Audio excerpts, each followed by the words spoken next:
My name is Carola, and I'm on a one-year-long bike trip around Europe to meet Christians from all different backgrounds, and to show that even with differing opinions, we are one family. When I prepared for this trip, I had a lot of pictures in my head of what this life would look like, and I think that was highly influenced by what I saw on social media.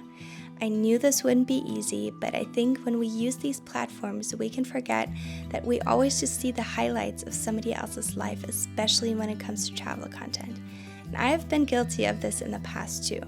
So I thought long and hard about this and decided that I also want to be honest about the downsides of living life on the road. So in this video, I will give you a look into one of my most challenging weeks of my road trip. I had already made my way from Munich to Denmark and was now on the way back to the German border. The week started with beautiful weather. I was incredibly lucky to get to stay with friends of friends who were so nice to invite a stranger inside their home. I really was blown away by their kindness, and there couldn't have been a better moment for me to meet them because this was the week I published the video of my hometown. I'm editing the video for Frankfurt right now, and it's just a little bit hard to watch the videos from home because I miss them, but this is part of it too. A journey like this is not always fun, even though right now I'm in a really nice place, but yeah, I still really miss my family.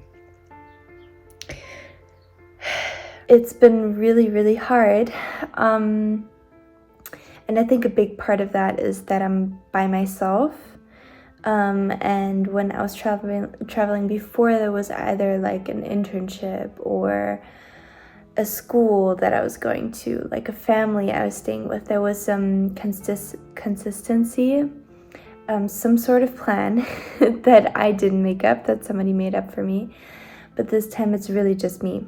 I feel like a lot of times we say, God, you're all I need. And if I have Jesus, that's all I need, like stuff like that. These are phrases that we use in the songs that we sing on Sundays. Right now, I know it looks like such a fun adventure, and yes, there are very cool parts about this trip, but I do, at this moment, feel very alone, and I think I really need to concentrate on finding that comfort in Jesus.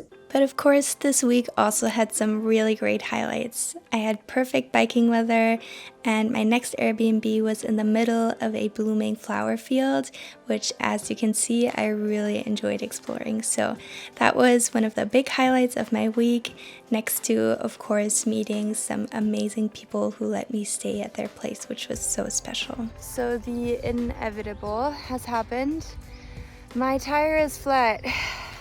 I'm going to take this as an opportunity to prove myself that I can do this. This was so hard, and to make it more fun to watch, I decided to turn this into the 15 stages of fixing a tire by yourself for the first time.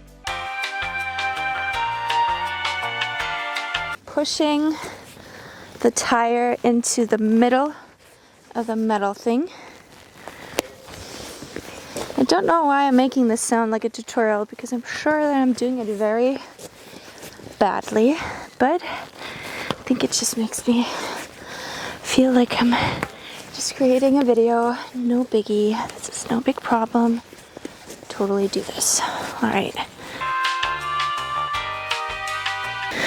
Should this really be this hard? Maybe I'm doing it too far away. No! Thank God I only have one tire that's flat. All right, getting closer.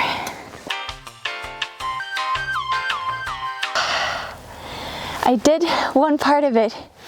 Yay!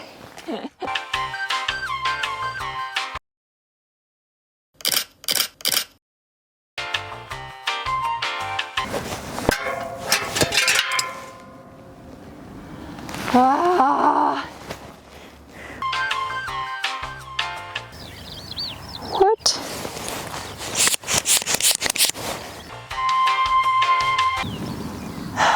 wish this was already done. I'm hungry. Hallo, hier ist Carola. Hast du gerade ganz kurz Zeit für mich? Why is this not... Okay. I don't want to do this anymore.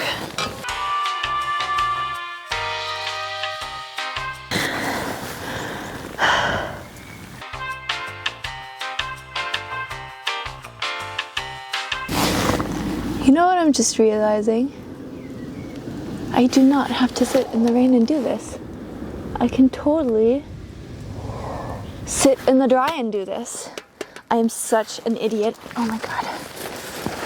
Ooh, I cannot believe it. I'm such an idiot. Alright.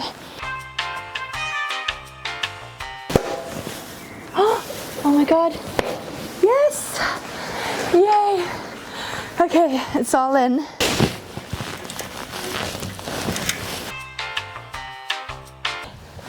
I'm so happy. I did it all by myself. Well, I did have, oh, look at my hands.